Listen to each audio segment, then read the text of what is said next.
नमस्कार। राजस्थान कर्मचारी चयन बोर्ड की तमाम भर्तियों को लेकर इस वीडियो में विस्तार से चर्चा करूंगा। अभी हाल ही में राजस्थान कर्मचारी चयन बोर्ड के अध्यक्ष ने एक यूट्यूब चैनल पर इंटरव्यू दिया। उस पर कई सवाल उनसे पूछे गए, उन सवालों के उन्होंने जवाब दिए, जिसमें मुख्य तौर पर प्रश्न उत्तर की खामियों को लेकर, पेपर सेटर पर कार्रवाई को लेकर, सूचना सहायक भर्ती के 687 अभ्यर्थियों को मिले नोटिस को लेकर, फोन रिकॉर्ड करके वायरल करने को लेकर कई अहम सवाल उन्होंने जवाब दिए। वो सवाल बहुत ही महत्वपूर्ण है। किस प्रकार से मुद्दे से भटकाकर बोर्ड अपने कर्मचारियों को, डॉक्यूमेंट वेरिफिकेशन करने वाले कर्मचारियों को, पेपर सेटर को, एक्सपर्ट कमेटियों को किस प्रकार से बचाती है।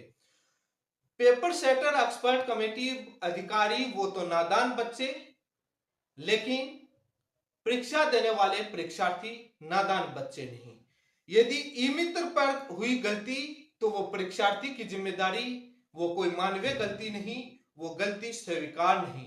लेकिन पेपर सेटर और बोर्ड कितनी ही बड़ी गलती करे, वो स्वीकार योग्य 1 से 10% तक। क्या वो नादान बच्चे हैं? नादान बच्चे यदि बोर्ड के अधिकारी, बोर्ड के डॉक्यूमेंट वेरिफिकेशन करने वाले अधिकारी या तमाम अधिकारी या सरकार के अधिकारी जो भी गलती करे, वो नादान बच्चे 10% तक उनकी गलती स्वीकार। पेपर सेटर और एक्सपर्ट कमेटी बड़े नादान बच्चे हैं, उनकी तो मानवीय गलती। यदि सूचना सहायक भर्ती के 687 अभ्यर्थियों से गलती हो गई तो वो नादान बच्चे नहीं है, उनकी गलती स्वीकार योग्य नहीं है। लेकिन वो क्या कहा उसको लेकर भी चर्चा करूंगा। इसी के साथ 2 भर्तियों के प्रमाण बताऊंगा, जिसमें एग्रीकल्चर सुपरवाइजर को लेकर के हाईकोर्ट ने क्या कहा था, पेपर सेटर और बोर्ड पर क्या टिप्पणी की थी, दिमाग तक यूज नहीं करने को कहा कि अपना दिमाग भी नहीं लगाते हो, उसके प्रमाण। प्राइवेट पब्लिकेशन की बुक और प्राइवेट वेबसाइट से उत्तर उठा करके दे देते हैं, और अपने एफएक्यू में बोर्ड कहता है कि प्रमाणित पुस्तकें, या जब आपत्ति मांगते हैं तो प्रमाणित पुस्तकों का आधार, लेकिन बोर्ड के एक्सपर्ट प्राइवेट पब्लिकेशन को आधार मान लेते हैं। कैसे मान लेते हैं? वो 2 भर्तियों के कोर्ट के फैसलों को लेकर भी चर्चा करूंगा। किस प्रकार से बोर्ड अध्यक्ष अधिकारियों को बचाते रहते हैं और उनको सुधार करते हुए बात करते रहते हैं, ये तमाम सवाल हैं। और उससे इंटरव्यू में क्या कहा उसको लेकर चर्चा करूंगा। पीटीआई भर्ती हो, चाहे सूचना सहायक भर्ती हो, चाहे एग्रीकल्चर सुपरवाइजर भर्ती हो, चाहे बेसिक कंप्यूटर हो, चाहे ग्राम सेवक हो, चाहे रीट भर्ती हो, तमाम सवाल हैं, उनको लेकर विस्तार से चर्चा करूंगा। यदि आप मेरे चैनल पर पहली बार जुड़े हैं तो चैनल को सब्सक्राइब करें ताकि लेटेस्ट जानकारी आपको मिलती रहे। सूचना सहायक भर्ती के मिले नोटिस को लेकर मैंने 2 से 3 वीडियो बनाए हैं। किस प्रकार से आईपीसी धाराओं के तहत आपके ऊपर मुकदमा दर्ज हो सकता है, किस प्रकार से जवाब देना चाहिए था, क्या मामला था, इसको लेकर मैंने रिपोर्ट की है। 2-3 वीडियो बनाए, आप देखना। और भी पशुधन सहायक भर्ती के कोर्ट के फैसले को लेकर, रीट को लेकर, ग्राम सेवक भर्ती के फैसले को लेकर, हाईकोर्ट के प्रश्नोत्तर विवाद तमाम को लेकर कई वीडियो बनाए, आप मेरे चैनल पर देख सकते हैं। सोशल मीडिया प्लेटफॉर्म ट्विटर पर भी मैंने कई बार वीडियो के माध्यम से अध्यक्ष से, सचिव से कई सवाल पूछे, लेकिन जवाब नहीं मिले आज तक। अक्सर कहते हैं कि इंटरव्यू में भी कहा अध्यक्ष साहब ने कि ट्विटर पर सारे सवालों का जवाब नहीं दे सकते, छात्र ईमेल के माध्यम से अपनी प्रॉब्लम भेज सकते। मैंने ईमेल भेजी, अभी तक मेरी ईमेल का जवाब नहीं मिला। कहते हैं कि ईमेल के माध्यम से जवाब मिलेगा, लेकिन अभी तक जवाब नहीं मिला। ये तमाम सवाल हैं, तो इन तमाम सवालों पर आप थोड़ा सा जो इंटरव्यू दिया गया उस वीडियो के अंश को सुने। उसके बाद जो मैं तथ्यात्मक बातें करूंगा, किस प्रकार से लोगों को गुमराह कर दिया जाता है, मुद्दे से भटका दिया जाता है और अपनी बात, अपनी सफाई दे देते हैं बोर्ड, और अपने कर्मचारियों को बचाने के पक्ष में रहते हैं और सुधार करने की बात करते रहते हैं, कार्रवाई करने की बात तो करते हैं, किस प्रकार से मीठी गोली दे देते हैं आप देखिए। पहले ये इंटरव्यू में एजुकेशन नगरी नाम करके यूट्यूब चैनल है, उस पर दिया गया पूरा इंटरव्यू, आप उनके यूट्यूब चैनल पर जाकर देखें। और कुछ हिस्से मैं यहाँ पर सुनाऊंगा, उसके बाद मैं कुछ बातें कहूंगा। और काफी अच्छा इंटरव्यू लिया गया, एजुकेशन नगरी नाम करके यूट्यूब चैनल है, और उनका आप यूट्यूब चैनल पर जाकर देख सकते हैं। सबसे पहले सूचना सहायक भर्ती के 687 अभ्यर्थियों को मिले नोटिस पर जो कूट रचित दस्तावेज पेश कर दिए गए उसको लेकर चर्चा कर लेता हूं। बोर्ड अध्यक्ष क्या कहते हैं पहले वो सुने। ऐसे ही पीटीआई भर्ती पर, पेपर सेटर और एक्सपर्ट कमेटी की खामियों पर, उन तमाम सवालों को मैं एक एक वीडियो का अंश सुनाऊंगा, उसके बाद मेरी बात रखूंगा। पहले आप सुने कि सूचना सहायक भर्ती के 687 अभ्यर्थियों को नोटिस पर बोर्ड अध्यक्ष क्या कहते हैं। बहुत महत्वपूर्ण बात कहेंगे, उस बात को समझना, उसके बाद मैं कुछ बातें रखूंगा। सुने। कूट रचित जो दस्तावेज प्रस्तुत किए गए थे, 700 के लगभग अभ्यर्थियों को नोटिस जारी किया था, उसका टाइम पीरियड भी पूरा हो गया है। क्या सभी ने नोटिस का जवाब दे दिया? तकरीबन सभी ने दे दिया है। कुछ अभ्यर्थियों के जवाब या तो मिले नहीं है या उन्होंने दे दिया हमको पहुंचे नहीं है, या कुछ भी कारण हो सकता है, तो वो हम चेक कर लेंगे। जिन्होंने जवाब नहीं दिया है उनके खिलाफ अलग से कार्रवाई होगी, और मुझे उम्मीद है कि जिन्होंने नहीं दिया वो आके ऑफलाइन भी जवाब दे सकते हैं। तो अभी समिति उसकी जांच कर रही है इस पूरे प्रकरण की, और उसके बाद जो समिति डिसाइड करेगी उसके ऊपर बोर्ड फिर निर्णय लेगा। अभ्यर्थियों ने हमसे कहा है कि आप अध्यक्ष साहब से कहिए कि हम नादान बच्चे हैं, हमसे गलती हो गई है, हमें माफ कर दीजिए। कुछ अभ्यर्थी मेरे पास आए थे, उनका ये कहना। हाँ, नहीं, वो हम समझते हैं कि भाई ऐसा जो पता लगा है कि किसी ने टेलीग्राम ग्रुप के ऊपर ये पूरा प्रकरण चलाया था और उसने कूट रचित डॉक्यूमेंट को अपलोड कर दिया था, पर ये छोटे बच्चे तो नहीं है, सभी अभी युवक हैं, नौकरी के लिए तैयार हैं, उन्हें सूचना सहायक बनना है, उन्होंने इन्फॉर्मेशन के बारे में जॉब करना है, और सोशल मीडिया पर उनको पता है कि ये कुछ भी जो चलता है उसको विश्वास नहीं करना चाहिए। उन्होंने बिना आंखें बंद के उसको विश्वास कर लिया, और उन्होंने ये सोचा नहीं कि हम जो कार्रवाई कर रहे हैं या जिन्होंने भी किया या जिनको पता था, इस कार्रवाई से बहुत से बच्चे जिन्होंने क्वेश्चन सही किया होगा उनको नुकसान हो जाएगा, उनको जॉब नहीं मिलेगी। तो ये सब बातें हैं। हालांकि वो अपने आप को निर्दोष मानते हैं, पर वो निर्दोष नहीं है ना, क्योंकि इसकी वजह से एक क्वेश्चन को हम गलत मान लेते हैं हमारे एक्सपर्ट, और या सही मान लेते हैं उस बात को, और बाकी जो बच्चे जिन्होंने सही किया था इस क्वेश्चन को, उनको नुकसान हो जाता, उनको जॉब नहीं मिलता। तो ये इसका इस तरह से विचार करना चाहिए। तो मुझे उम्मीद है कि ये सभी जो अभ्यर्थी हैं उस पर विचार करेंगे, और पश्चाताप, मुझे यकीन है वो पश्चाताप कर रहे हैं, मुझे मालूम है, और हमारा इंतजार करेंगे हमारा निर्णय क्या रहता है। एक आपने बोर्ड के अध्यक्ष का जवाब सुना सूचना सहायक भर्ती के 600 से लगभग आपने सुना। उसका मैं कहना चाहूंगा कि छोटे बच्चे तो नहीं हैं, सभी युवक हैं, नौकरी के लिए तैयारी कर रहे हैं, तैयार हैं, उन्हें सूचना सहायक बनना है, उन्हें इंफॉर्मेशन के बारे में जॉब करनी है। तो सोशल मीडिया पर कैसे विश्वास कर लिया इन्होंने, जो कंटेंट वायरल हो रहा था फर्जी हो सकता था। निर्दोष तो नहीं है ये छात्र, पश्चाताप कर रहे होंगे। हम कमेटी गठित करी है, समिति का निर्णय आएगा, उसके बाद बोर्ड निर्णय लेगा। लेकिन बोर्ड अध्यक्ष से पीछे या और भी इंटरव्यू में कहा कि मैंने वो देख लिया था कि किस प्रकार से कैसे हो सकता है, उसके बाद हमने बोर्ड किताब मंगवा करके उसको देख लिया। इसका मतलब बोर्ड एक्सपर्ट कमेटी की रिपोर्ट देखता है, रिपोर्ट देने के बाद देखता है कि रिपोर्ट में बोर्ड क्या कहा है, उसके बाद बोर्ड निर्णय लेता होगा। क्योंकि जब इस पर्सन पर बोर्ड ने अपनी कमेटी की रिपोर्ट देखी तो बाकी भर्तियों के भी देखते होंगे। तो ये सवाल आया, तो इस रिपोर्ट देखने पर तो मैं बोलूंगा ही, लेकिन सबसे बड़ा सवाल ये है, छोटे बच्चे तो नहीं है, सभी युवक हैं, नौकरी के लिए तैयार हैं, सूचना सहायक बनना है, उन्हें इंफॉर्मेशन के बारे में जॉब करनी है। बहुत बात सही है अध्यक्ष साहब, बात आपकी सही है, सहमत हूं। ये छोटे बच्चे नहीं है, ये नादान बच्चे नहीं है, लेकिन 1 से 10% तक जो गलती जो पेपर सेटर करता है, क्या वो छोटे बच्चे हैं? क्या वो नौकरी नहीं कर, इनको तो नौकरी लगना है, वो तो पहले से जॉब में है। क्या वो छोटे बच्चे हैं? छोटे बच्चे हैं वो? क्या उनकी गलती स्वीकार करने योग्य है? क्या वो पश्चाताप नहीं करते? करते हैं पश्चाताप। इनको तो सूचना सहायक बनना है, लेकिन वो तो नौकरी कर रहे हैं ना।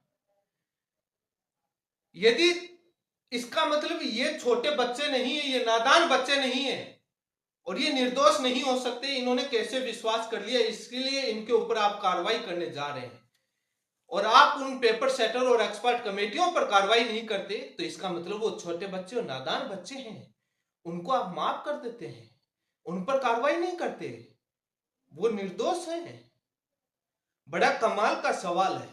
सरकार के बैठे अधिकारी कुछ भी गलती करें तो वो नादान बच्चे, उनकी गलती स्वीकार योग्य। बड़ा सवाल है। मैं एक और हिस्सा आगे सुनेंगे आप, पेपर सेटर और एक्सपर्ट कमेटी की खामियों पर जो बोलेंगे उस पर मैं कुछ टिप्पणी यहीं कर देता हूं।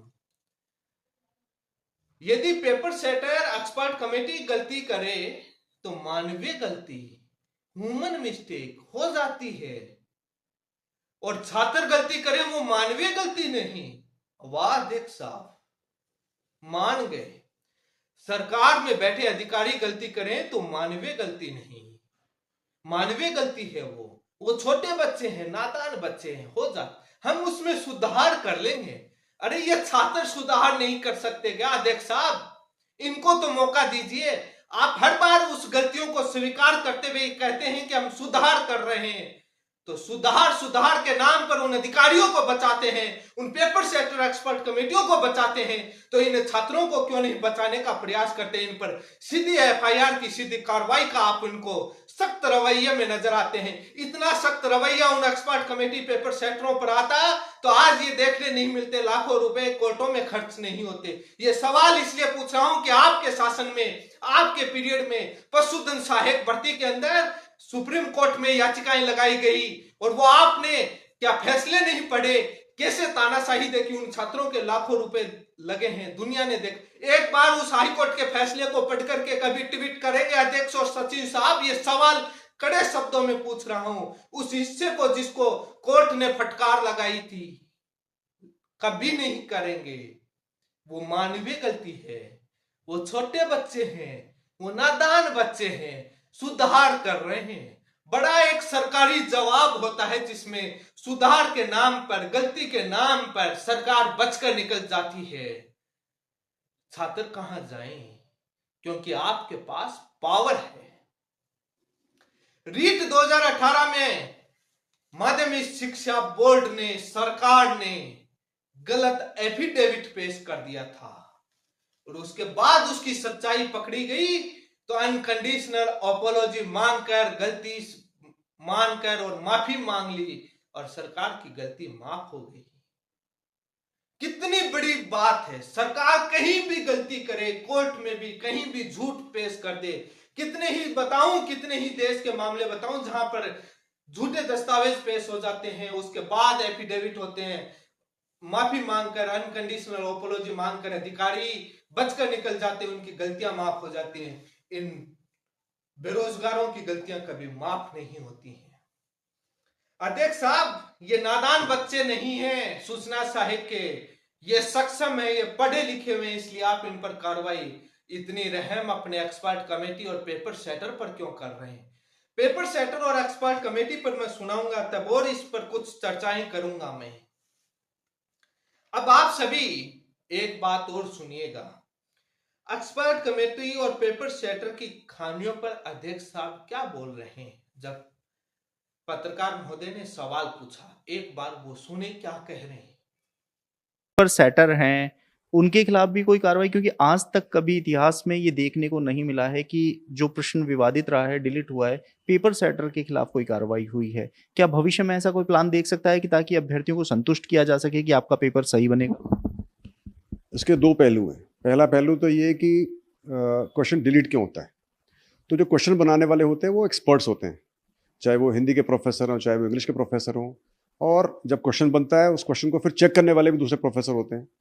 और जब ये एक सब्जेक्ट वाला इशू होता है, एक्सपर्टीज वाला इशू होता है, और यकीनन यदि एक्सपर्ट्स अच्छे हों तो क्वेश्चन कम डिलीट होंगे। लेकिन चूंकि ये एक ह्यूमन एक्शन है, एक ह्यूमन एंडेवर है, एक मानवीय एफर्ट है, उसमें गलती की संभावना बनी रहती है और होनी नहीं चाहिए लेकिन हो जाती है।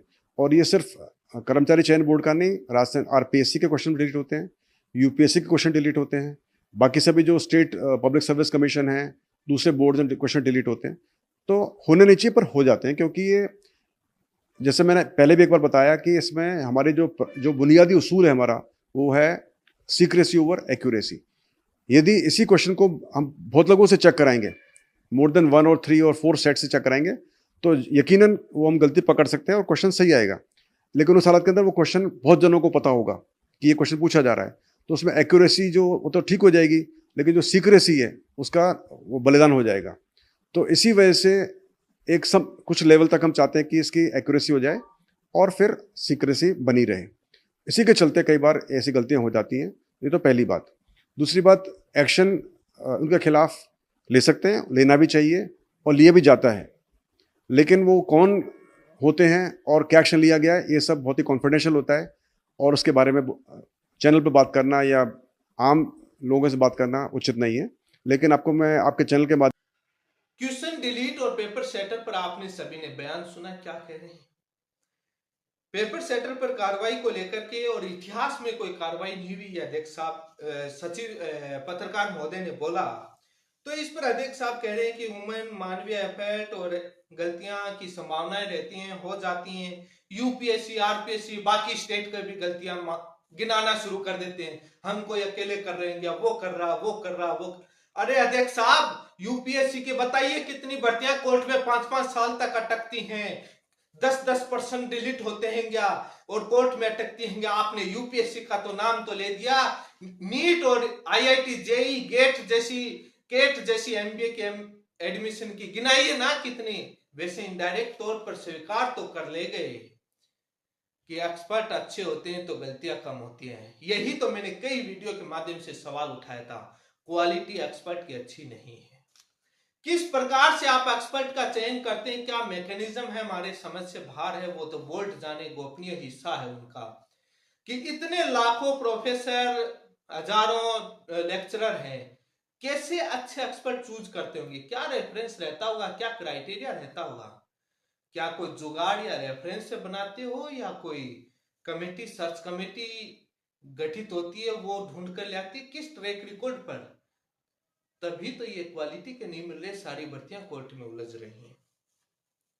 मानवीय बुनियादी सवाल सीक्रेसी का चोला पहन लेते हैं एक्यूरेसी पर, लेकिन IIT JEE GATE CAT UPSC वो सीक्रेसी का चोला नहीं पहनते हैं। एक्शन लेना भी चाहिए। ये पेपर सेटर और एक्सपर्ट कमेटी की खामियों पर बोले, आपने सुना है कि एक्शन उनके खिलाफ ले सकते हैं, लिया भी जा सकता है, लेना भी चाहिए, लेकिन वो कौन होते हैं, उन पर क्या एक्शन लिया गया, वो बहुत ही कॉन्फिडेंशियल होता है। उस चैनल पर, इस चैनल पर हम बात करना उचित नहीं है। ऐसे लोगों को ब्लैकलिस्ट भी किया जाता है, पेनलाइज भी किया जाता है, वो काफी नहीं होता है, बड़ी पीड़ा दिखाते हैं। मेरा सवाल है इसी पर, कई सवाल हैं इस पर। अध्यक्ष महोदय, सचिव महोदय, कॉन्फिडेंशियल गोपनीयता के बहाने आरटीआई तमाम में सरकार बहुत, बोर्ड और अधिकारी बहुत बचकर निकल लेते हैं कि गोपनीयता भंग हो सकती है, हम नहीं देंगे सर। कितना अच्छा जवाब है ये। कम से कम इतना बता देते हैं अध्यक्ष महोदय साहब कि हमने 5 भर्तियों में एक्सपर्ट कमेटी या पेपर सेटर पर कार्रवाई की। एक्सपर्ट कमेटी पर तो इस वीडियो में बोले ही नहीं है, मात्र पेपर सेटर पर बोले हैं। और कितनी ही एक्सपर्ट कमेटियां की खामियां रही हैं उस पर भी मैं बात करूंगा। इतना ही बोल देते, फला भर्ती में हमने पेपर सेटर पर कार्रवाई करी, इतनी गलती हुई। पेपर सेटर का नाम कौन पूछ रहा है, भर्ती का नाम बता देते। इतना बताने में क्या होता है कि हमने इस भर्ती के पेपर सेटर को ब्लैकलिस्ट किया। पेपर सेटर का नाम मत बताते, उनका डेजिग्नेशन कुछ भी मत बता देते, इतना ही बता देते इस भर्ती में पेपर सेटर को ब्लैकलिस्ट किया गया, इतने लाख रुपए का जमा। पेपर के अंदर, न्यूज़पेपर में बड़ी बड़ी खबरें छपी आती है कि बोर्ड ने बहुत बड़ा, और छात्रों का विश्वास बढ़ता। कार्रवाई की हो तो बताएं, तभी तो गोपनीयता के बहाने बचकर निकलते हैं। आरटीआई के माध्यम से मांगूंगा कि भी मैं ये सूचनाएं, और बाद में सूचना आयोग तक जाने पर तो गोपनीयता के जवाब मिल जाएगा, लेकिन वो भविष्य का मामला है। लेकिन ये तो बताएं अध्यक्ष महोदय, कॉन्फिडेंशियल का नाम देकर के, इंफॉर्मेशन का देकर के बच कर नहीं निकल सकते, सीक्रेसी का चोला पहन लेते हैं। ये बात अच्छी नहीं है। जनता जानती है कितनी गोपनीयता कौन सी भंग हो सकती है, क्या गोपनीयता भंग हो सकती है। दुनिया आप जो देख रहे हैं, आप अपना दिमाग लगाएं कि एग्रीकल्चर सुपरवाइजर में, उस फलाना भर्ती में हमने पेपर सेटर पर कार्रवाई की, 2 लाख रुपए का जुर्माना लगाया, ब्लैकलिस्ट कर दिया। अब इसमें क्या गोपनीयता भंग होगी? कुछ भी बता दे। कार्रवाई की हो तो, कोई कार्रवाई नहीं करी, ये सच्चाई है, ये दावे के साथ कह रहा हूं। की है तो बताएं अध्यक्ष और सचिव साहब, नहीं करी। उनको हमेशा बचाने में लगे रहते हैं तमाम जो भी बोर्ड के अध्यक्ष और सचिव आए होंगे।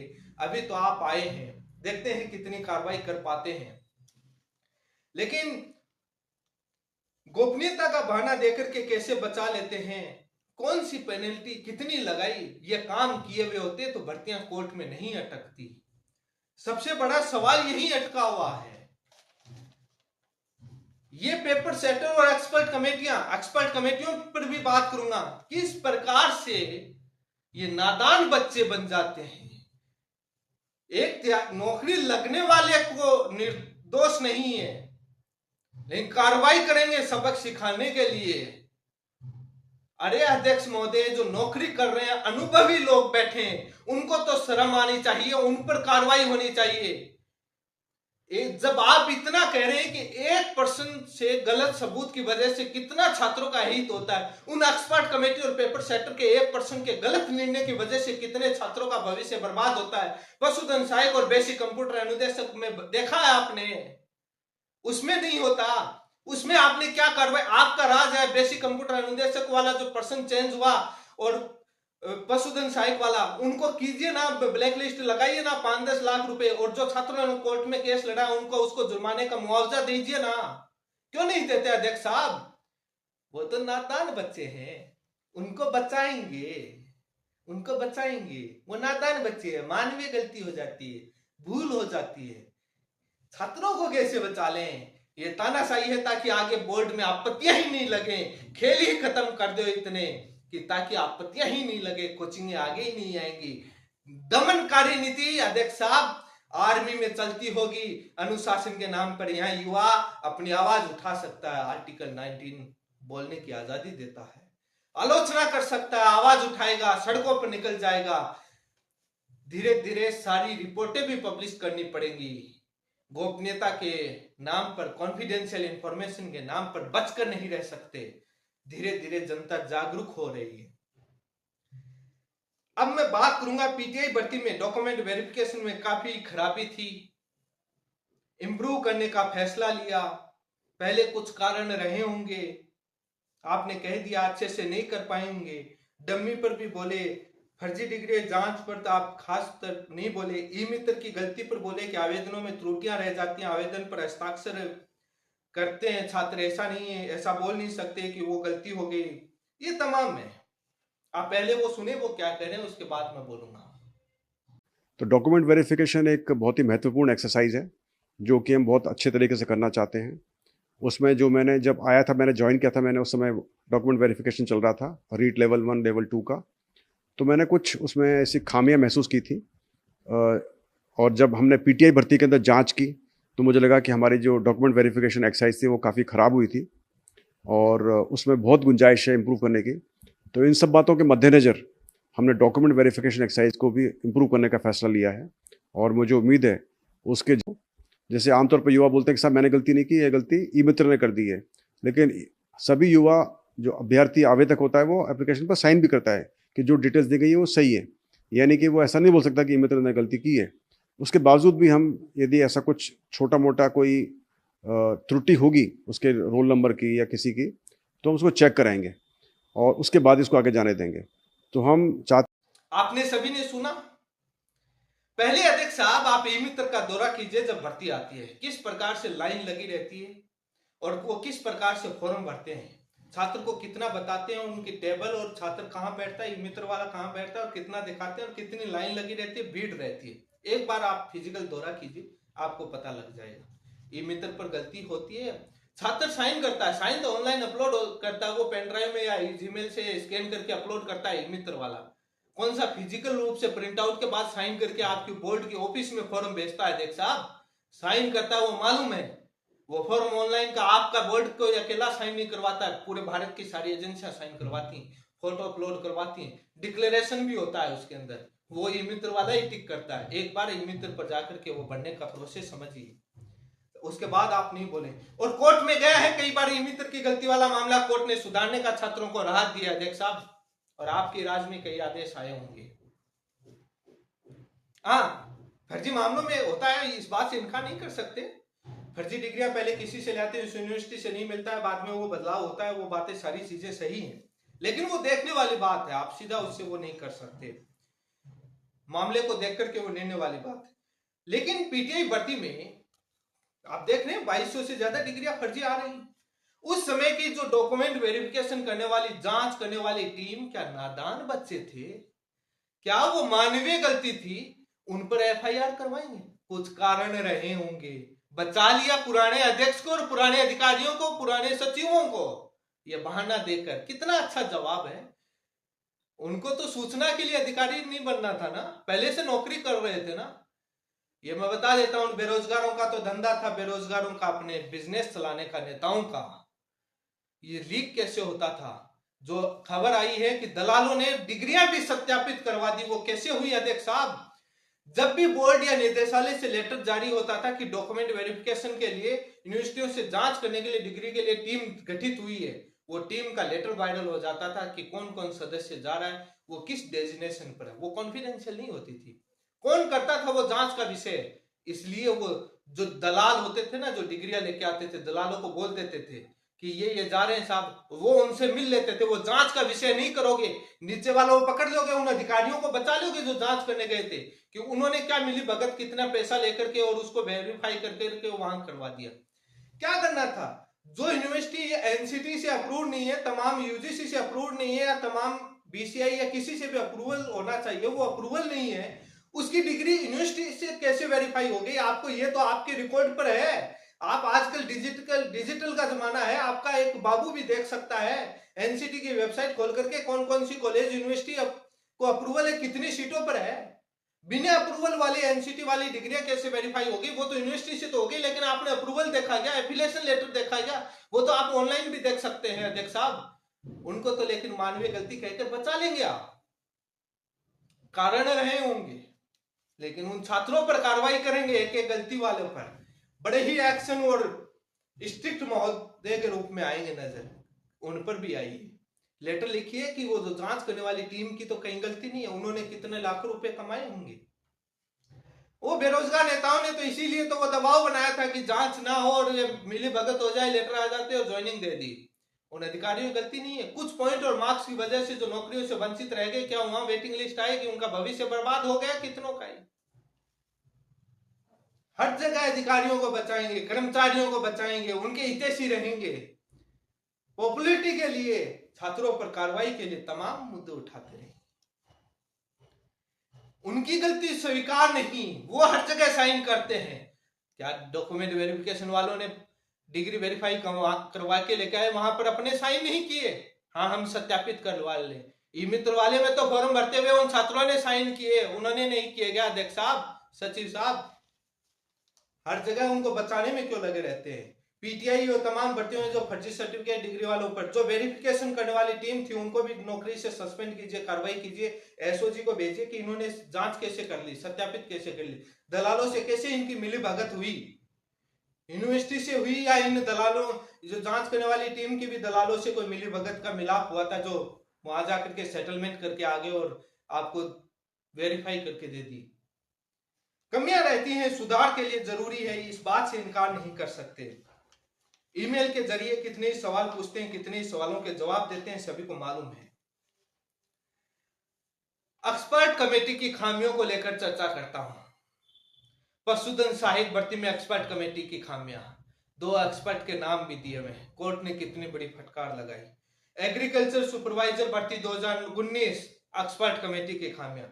ग्राम सेवक भर्ती, एक्सपर्ट कमेटी की खामियां, जहां पर एक्सपर्ट कमेटी अपने बुक का पेश नहीं कर पाई, कितने ही वीडियो बनाए मैंने देखे। इन एक्सपर्ट कमेटी वाले क्या ये नादान बच्चे थे? इन पर आप कार्रवाई नहीं कर पाए? किस लिए बचा रहे हैं इन एक्सपर्ट कमेटी वालों को?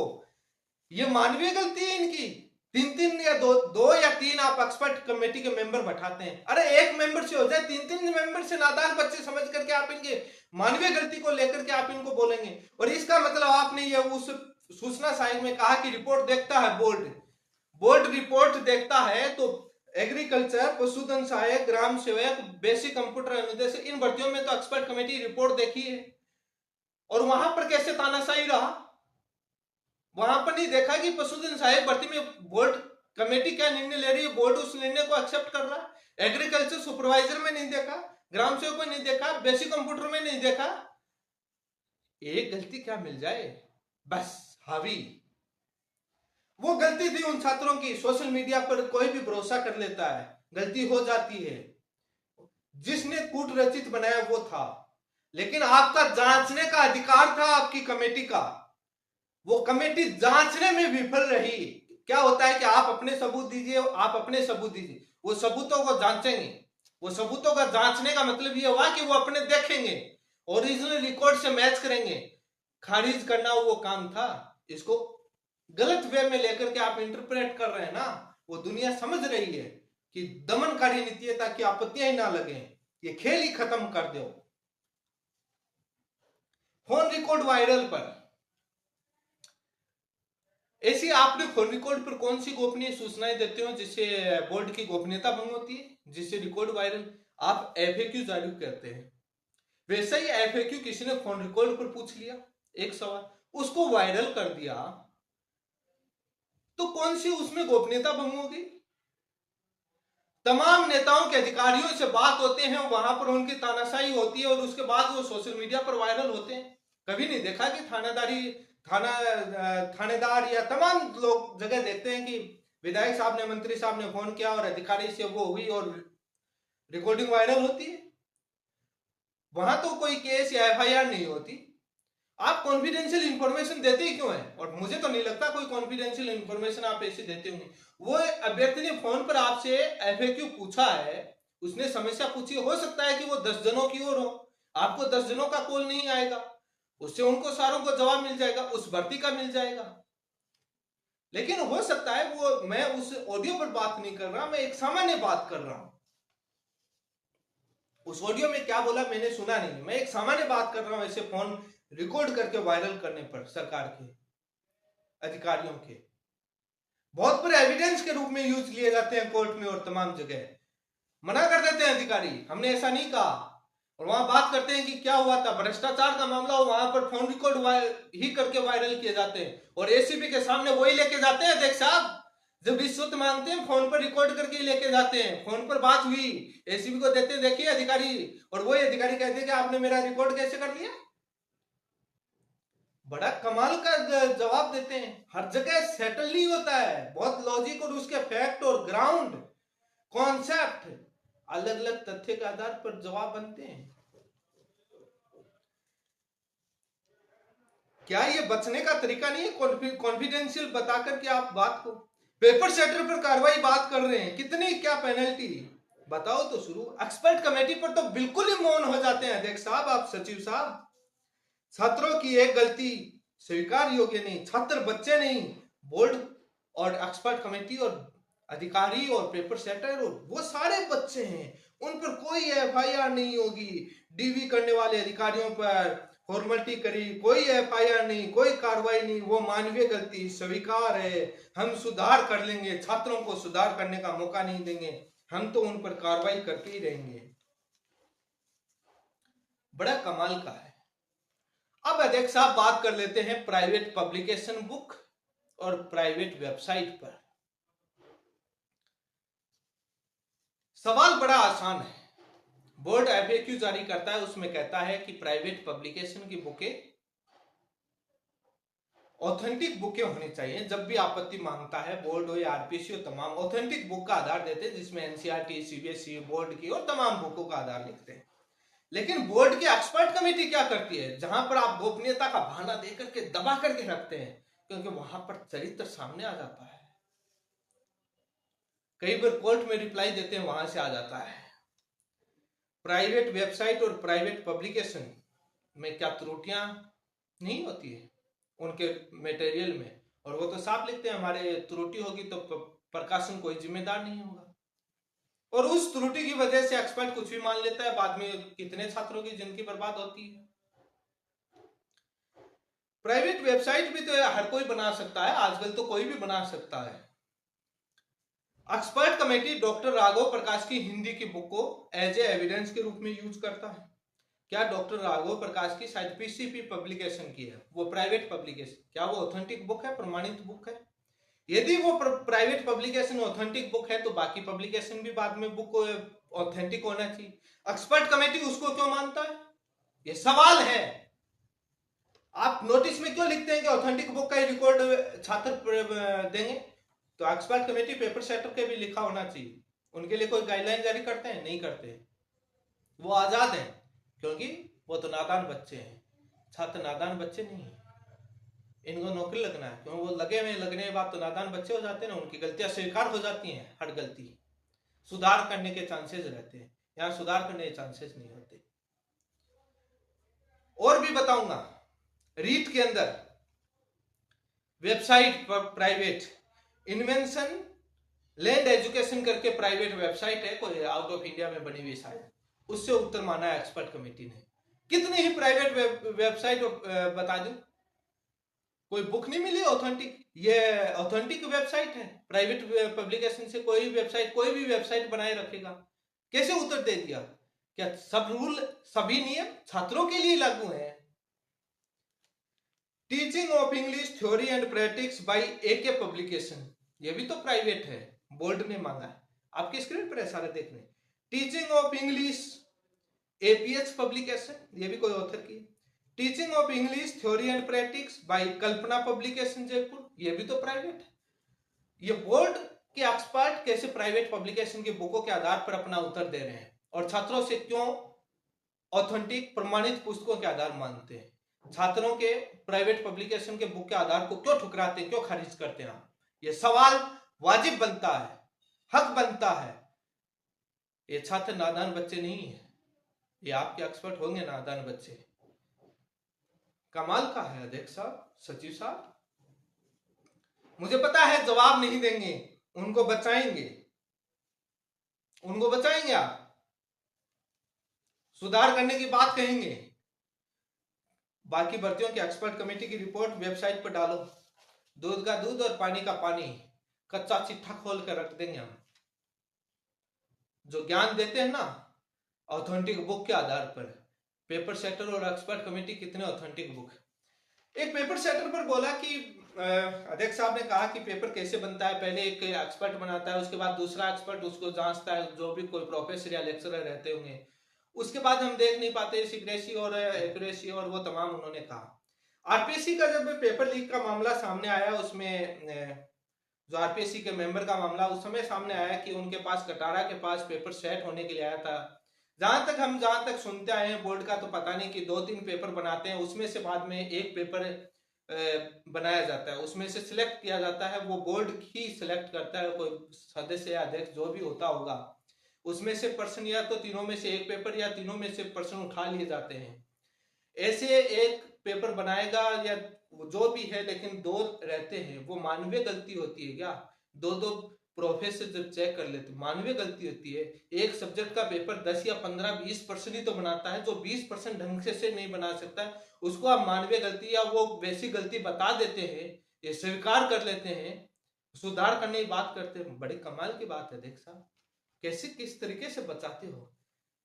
जैसे जनता अपना तो माइंड अप्लाई करती नहीं है, पूरा माइंड बोर्ड ही अप्लाई करता है।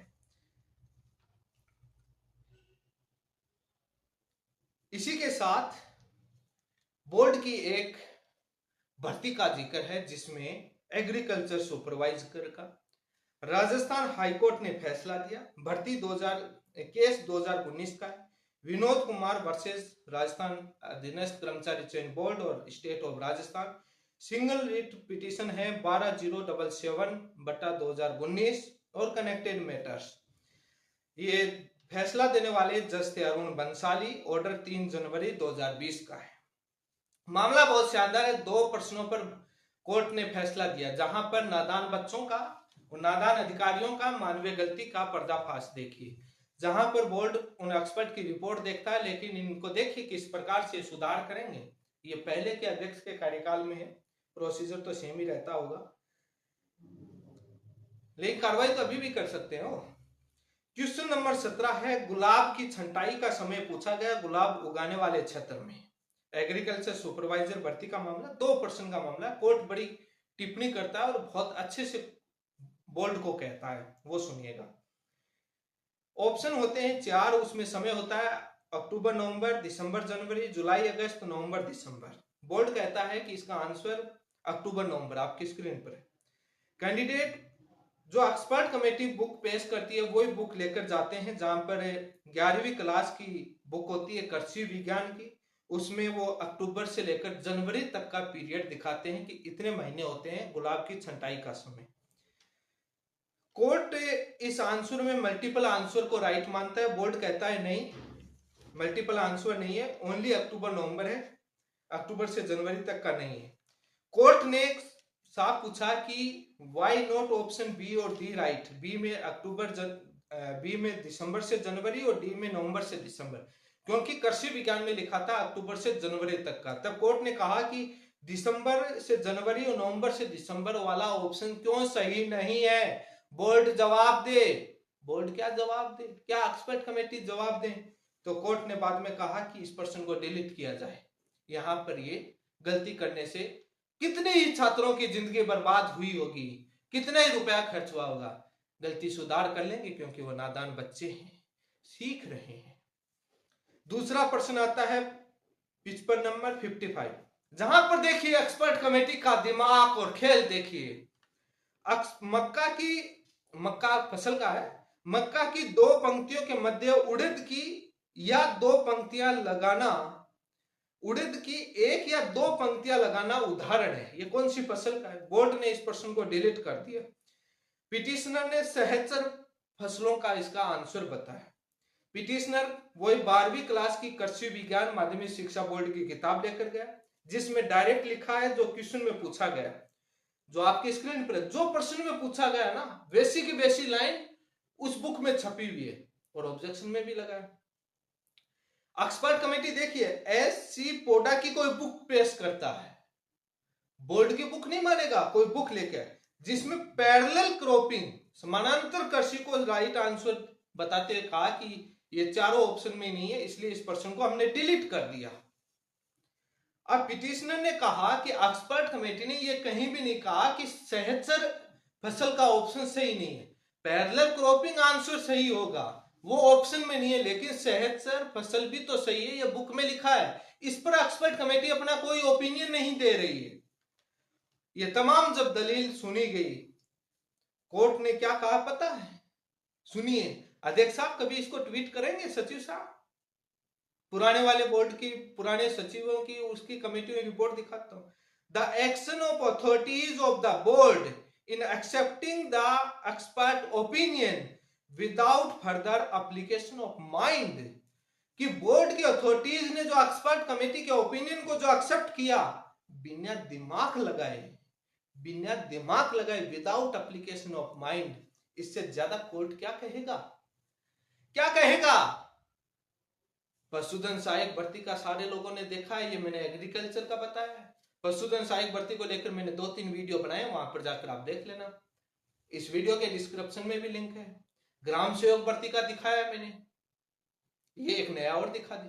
कितने गिनाए अध्यक्ष और सचिव साहब, जहां पर कोर्ट बड़े अच्छे शब्दों में लिखती है उन नादान बच्चों के बारे में, उन अधिकारियों के बारे में जो मानवीय गलती का बहाना देते हैं। जो बोर्ड की बुक में लिखा हुआ सीधी लाइन नहीं पढ़नी आती, कोई प्राइवेट पब्लिकेशन की बुक उठा करके और विदाउट एप्लीकेशन अब माइंड किए हुए बोर्ड भी अब उस निर्णय को स्वीकार कर लेता, देखता नहीं। तो सूचना साहिब वाले बड़े आसानी से देख लेते हैं। बेसिक कंप्यूटर अनुदेशक में कई बार मामला उठाया है, छात्र सोशल मीडिया पर लिख रहे हैं, वो रीजनिंग का प्रश्न, आप परीक्षा पास करके इंटेलिजेंट आदमी है, उस रीजनिंग के प्रश्न को एक बार स्वयं सॉल्व करके उसका उत्तर दिखाइए ना, क्या आंसर आता है मान जाएंगे आप। प्रश्न तो एक्सपर्ट कमेटी की रिपोर्ट तो देखते ही, तो आप प्रश्न भी सॉल्व कर सकते हैं, उसमें तो एक्सपर्ट की जरूरत नहीं है। रीजनिंग का कौन सा एक्सपर्ट होता है? कौन सी यूनिवर्सिटी रीजनिंग के अंदर डिग्री देती है? ये मैथ वाले टीचर होते हैं, नॉर्मली यही सारे रीजनिंग का करता है। रीजनिंग के लिए कोई स्पेसिफिक डिग्री नहीं होती है, कहीं पर भी ग्रेजुएशन पोस्ट ग्रेजुएशन नहीं होती है, कोई भी रीजनिंग सोल्व कर लेता है, कोई उसका एक्सपर्ट नहीं होता है स्पेसिफिक। तो आप भी सोल्व करके दे दीजिए ना एक बार, उसका आंसर क्या आता है स्क्रीन पर है, प्रश्न नहीं देंगे। कई सवाल बोर्ड और अध्यक्ष से पूछे हैं, सोशल मीडिया पर पूछे हैं, आज तक जवाब नहीं मिला। तथ्यात्मक सवालों के जवाब मांगते हैं। बोर्ड की गलती मानवीय गलती, छात्रों की गलती मानवीय नहीं। वो नादान बच्चे हैं, छात्र नादान बच्चे नहीं हैं, छोटे बच्चे नहीं हैं छात्र। और देखिए बोर्ड के एक्सपर्ट कमेटी, पेपर सेटर, कितने कितने छोटे छोटे नन्हे मुन्ने बच्चे हैं, गलतियां हो जाती, सुधार करेंगे उनको। बड़े कमाल की बात है, लेकिन बड़ी सोचने वाली बातें हैं। आपने ये सुना, इसी के साथ आप सभी का बहुत बहुत धन्यवाद। आने वाले वीडियो में और तमाम बिंदुओं पर चर्चा करता रहूंगा। मैंने ये तमाम जो चीजों पर चर्चा की है, धन्यवाद आप सभी का। जो